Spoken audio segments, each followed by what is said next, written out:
Yun. Laking bangka din ng mga kasoyo. Baka mahina dyan ang 200 bloke. Kargada. Yung mga kasoyo, maulang umaga. Agokoy na lang. Wala tayong trabaho nito ngayon. Hindi sumipot yung mag-i-epoxy. Galing ka sa bangka? Oh, diyan lang si Tapat. Bisita ko dun.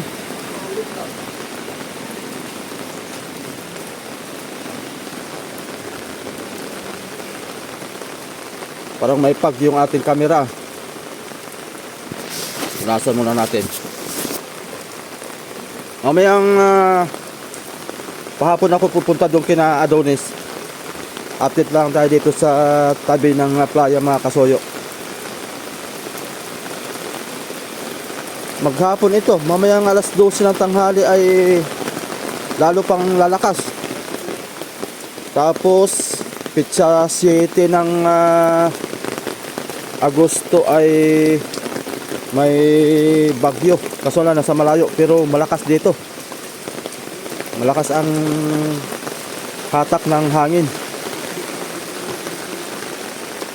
Okay na lang.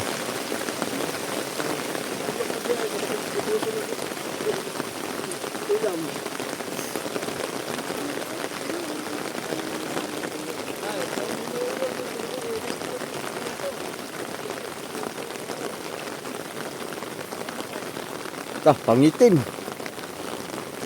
Kala mo may bagyo. Pero lantap naman mga kasoyo. Short video lang tayo ngayon.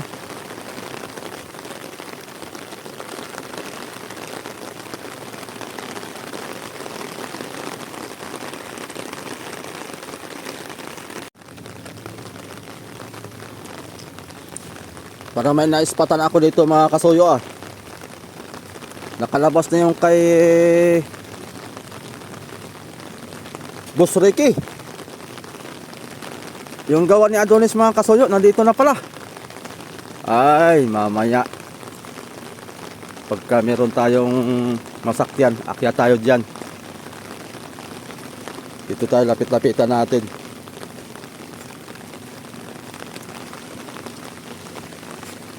$60.15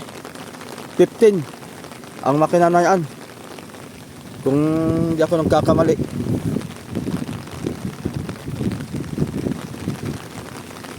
Yun yun, laking bangka din ng mga kasoyo. Baka mahina dyan ang 200 bloke. Kargada.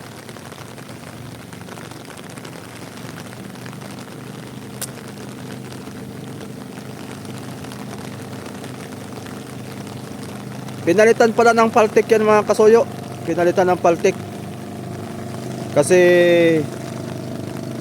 yung ibang parts dyan na Paltek ay matibay pa. Parang dalawa lang yata ang pinalitan dyan. Dalawang Paltek ang bago dyan. Mga nakatingga na mga kasoyo. Bangka. Walang yelo. Ngayon lang nagbubukas ang mga kasoyo. Planta dito ng yelo. Bali 300 pesos per bloke. Sa wakas nag-open din. Maganda pati ang loto at buo daw. Walang buta sa gitna. Yun ang kagandahan doon. Yun nga lang ang problema mga kasoyo, katulad nito sa atin na ganito kalait na bangka. Hindi tayo pwedeng umorder ng 7 bloke lang. Ang pinakang minimum na o-orderin mo 50 bloke. Yun yung pinakamababa nila na order. Kaya kailangan pagka tayo ang kukuha ay dapat tayo mayroong kasama tayo. Halimbawa itong kay Kuya Mimi, karga siya ng 43 bloke. Ay sa atin ay 7.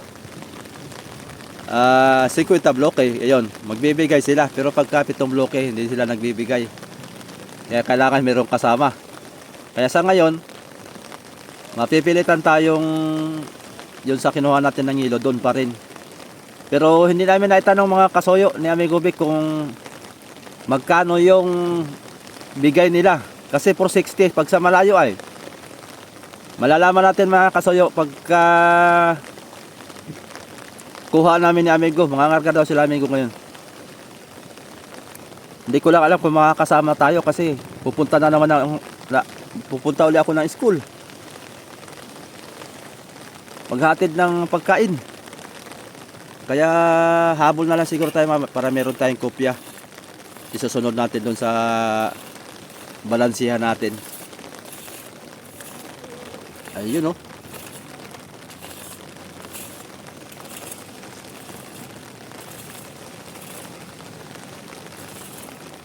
Halos kahawig lang din doon sa bangka ni Boss Rick ang pagkagawa. Dala malit-lit ang konti yun. Ito napalaki talaga ito. Sa mga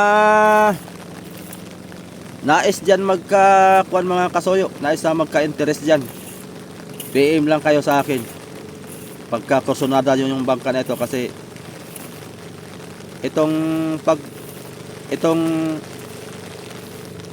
ito may-ari nito mga kasoyo, pag may gustong bibili, pagbibili daw, pero pagka wala, lalautan niya.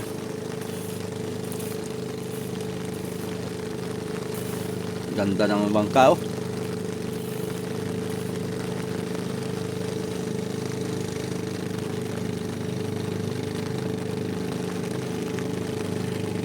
Kawa naman si Kunan mga kasoyo. Nasiraan ng starter na ayos. Tapos nagkaroon ng tubig yung langis, nagkahalo-halo. Tapos naayos naman. Tapos umalis sila nung isang araw. Pagkaalis naman, bumigay, nag-stack up. Ayaw nang umikot. Balik ulit dito mga kasoyo. Bumalik sila at hinila na ng ibang bangka. Kawa naman. Unang laot ay nagka-dimalas na ba? Ganun talaga. Siguro yung bago pa man din yung kanayon. Parang surplus Pinoy lang yata yung makina na yon.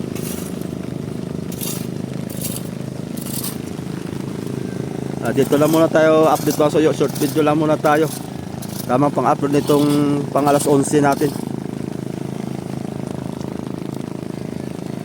Nasaan na yung kuna na ayun?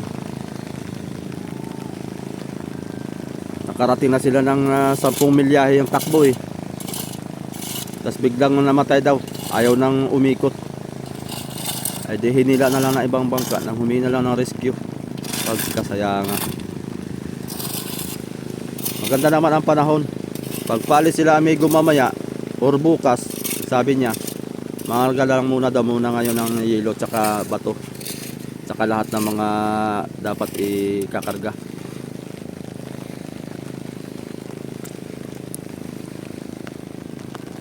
Saan naman na tuloy-tuloy na yung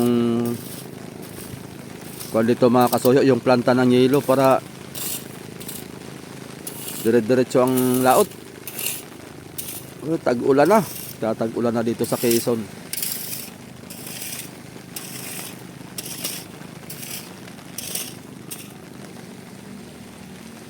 Yung bangka ni Romel oh. Bura-bura lang si Romel doon.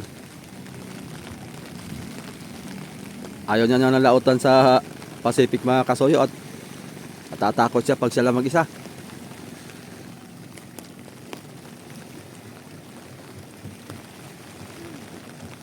May siguro mga karga ng sila Amigo Vic.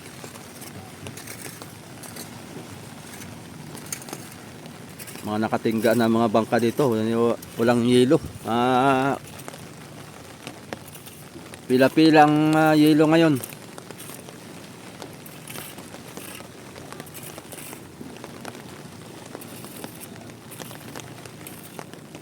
Ewan ko lang to kay Boss Ricky. Kung kailan mga ito ng yelo, palalautan daw muna niya.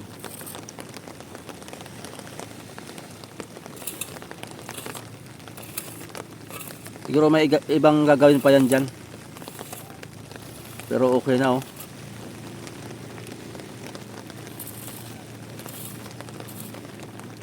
Akyatin natin yan mga kasoyo pagka may time tayo.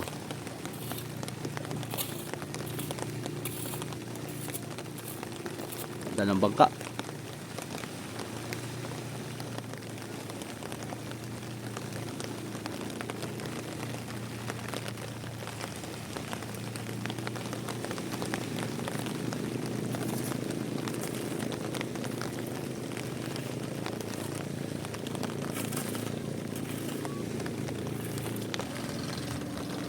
Ito pala mga kasoyo, yung kapatid ng lumubog na bangka.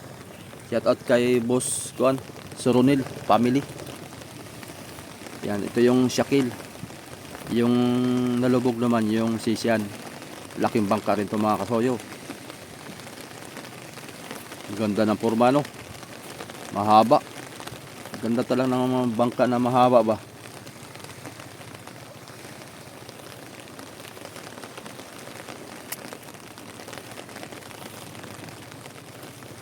Parang kargado na.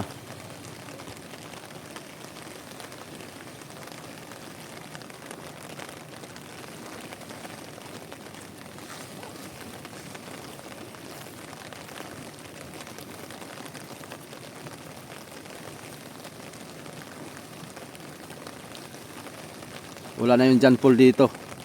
Lumigaw na ng Surigao. Paalis na rin pala ito sila. Yun, mga tauhan.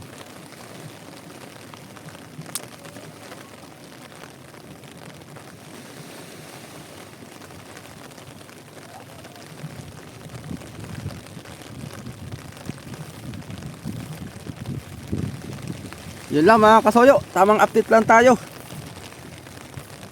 Good morning everyone.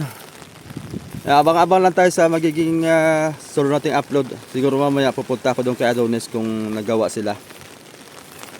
At kahapon maagap kami umalis ni Raps TV Vlog doon.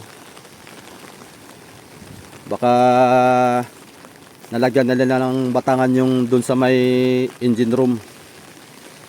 Update ulit tayo doon kung anong mga nagawa nila. So paano mga soyo? Short video lang muna tayo. Medyo pabitin muna tayo ngayon at maulan. Pupunta sana ako doon sa bangka ni Adonis. Kung dumating sana yung magmamasilya. Kaso walang hindi yun magmamasilya mga kasoyo. Dahil dahil maulan. Medyo mahirap yata pag maulan. Matagal na matuyo. At saka baka mabasa yung epoxy pag pinunas. Pero may pandong naman doon. Pero pag ganitong mga oras na, alas 9 na kasi ngayon yung mga soyo ay, pag mga ganitong alanganing oras ay hindi na yung darating yung magmamasilya. Bukas pwede. At bukas ay mainit. Ayan. Bago tayo magtapos, bigyan lang shout out kay Brother Manny Pascobilio, kay Sir Paul, kay Sir Jeloim, kay Madam Opan Fitness, kay sino na nga ito, kalimutan ko na. Shout out na lang sa inyong lahat mga kasoyo, sa lahat po ng ating mga solid subscriber dyan. Yan, palike na lang po ng ating video kahit maiksi itong ating video ngayon. Maraming salamat sa inyong lahat. Okay, magandang umaga po. Ingat-ingat po sa ating lahat. Bye bye po. Bye bye.